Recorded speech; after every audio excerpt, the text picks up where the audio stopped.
Hey everyone, Neil Carlson here in downtown Crookston with Dylan Fennell, the project facilitator of the Downtown Master Plan.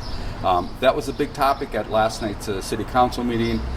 Neighborhood right down here, part of the plan proposed putting a bike path, walk path right through their backyards. What happened with that part of this? So the specific portion that addressed the bike paths going through some private property, we had a great turnout from the neighborhood that the proposed bike path was drawn up on. And the consensus was that any path going through private property be removed. There's good sidewalks in the neighborhoods at this time that would suffice. JLG was the reason they had put that in that master plan is they wanted a connected walkway that would bring people from UMC through downtown and kind of bring them all around the neighborhoods of downtown. But the consensus was to have that removed, and I think that's where it's going to be heading. Okay.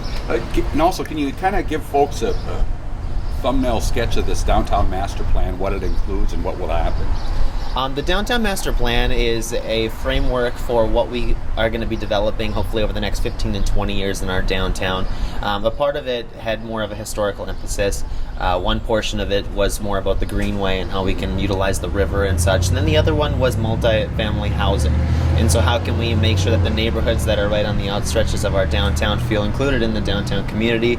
We increase walkability, we make it feel more safe and secure, and we give businesses the opportunity to be successful. Well, is part of it also a change in the traffic pattern or parking along here? Absolutely. So a portion of that was what we call a street diet. And what that does is it narrows down the road and slows down the traffic. So ultimately, you're either going to be pro-traffic or you're going to be pro-pedestrian. And what we're trying to do for the downtown and what we've seen work in many communities is giving the customers and the walking traffic more of that emphasis. So by narrowing it down to 2 and slowing down the traffic, it makes it feel more safe and vibrant in the downtown community. So nothing is set in stone here for folks who look at this master plan. I'll put it up over part of this interview. I mean, a lot of this is all open for discussion here.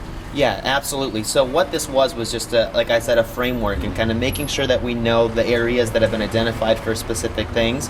And then as the council, if they decide to adopt this plan, they'll be able to prioritize and make decisions. And at that time, the discussions will come out about the details of it. Right now, this is just a big overlook, so we have a guideline for the next 20 years. All right. In downtown Crookston, I'm Neil Carlson reporting for iNews.tv.